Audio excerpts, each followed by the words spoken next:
Hello, my friends. I'm Al, and welcome back to Al's Vinyl Collection. Today, we are going to be listening to a song which isn't a first listen for me. I love Buck Owens to pieces. I own a lot of his collection on vinyl. I think he is one of the greatest artists probably to ever have lived. But I really want to start looking at his music on my channel because he is such an interesting artist musically. In the 60s, with these songs, there isn't, on the surface, as much to speak about from a sound engineering perspective as there might be with a band like the Eagles or Dire Straits. But you scratch that surface and there is a lot of really interesting stuff going on, which is why I want to look at his music. So today, we're going to be listening to Foolin Around, which I think is one of his greatest tracks musically. And I'm going to break down exactly what I'm hearing, and I would love to know what you're hearing too. So without further ado, let's see where this takes us.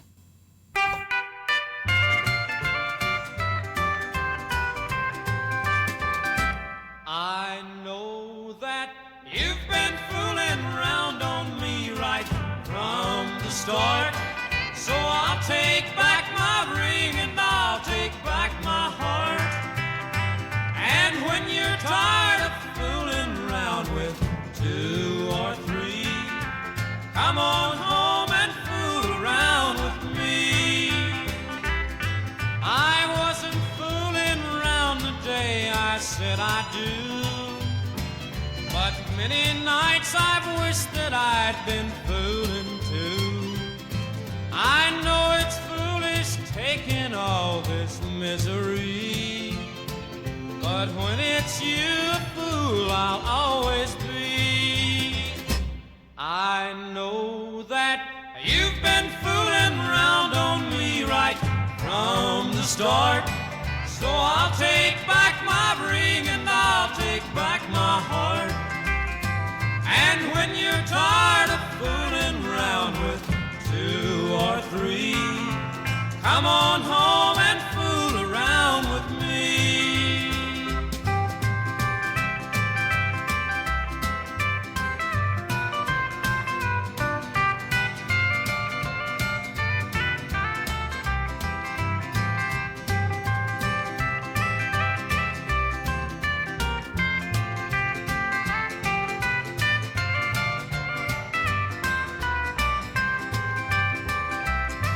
So honey, fool around, you'll know right where I'm at.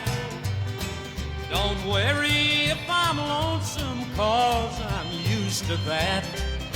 And when you're tired of fooling around with two or three, then come on home and fool around with me. I know that you've been fooling around on me right from the start. So I'll take back my ring and I'll take back my heart.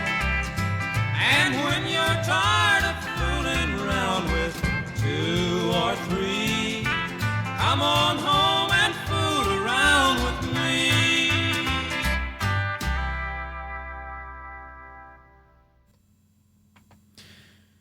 This is the blueprint. There is so much interesting...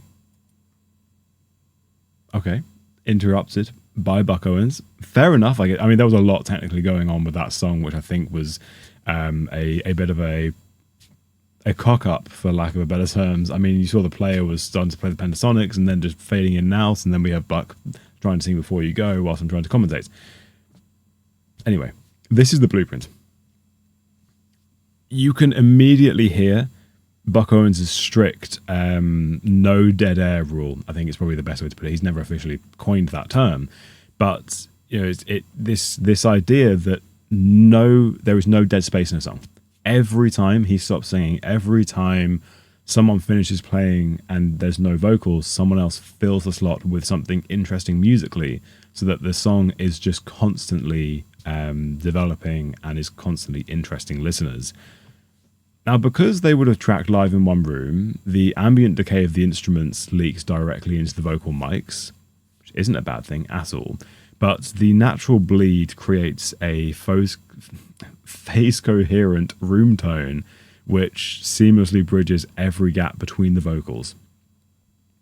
We can hear, in the very interesting mix, which I'll get to in a second, that signature Bakersfield kind of bite on the Telecaster and the fiddle.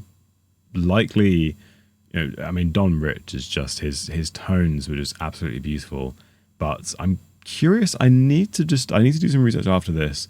So obviously Don was a very accomplished fiddle player and obviously a very accomplished guitarist. So I'm curious to see if this was Don playing both in the studio. It's very possible.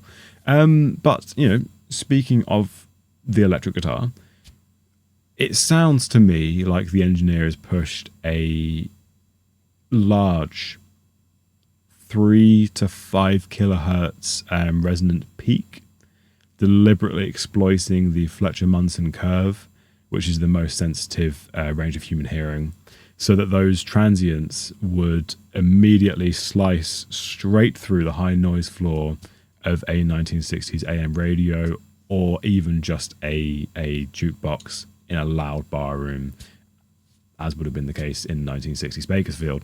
And speaking of Don, sitting right on top of Buck, you have his beautiful, piercing, perfectly aligned tenor harmony, which is just you don't get anything like it. I have never heard a duo as aligned and vocally and mentally as Buck and Don. Really, I think they hold probably such a place in my heart, just for how amazing they are.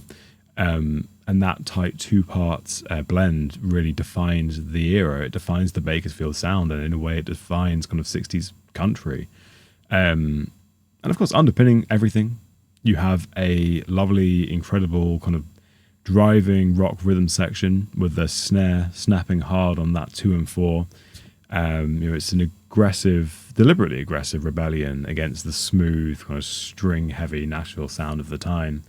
And just very, very, final point, very interestingly, but it was very similar to some early Beatles mixes in that, well, it would have been LCR.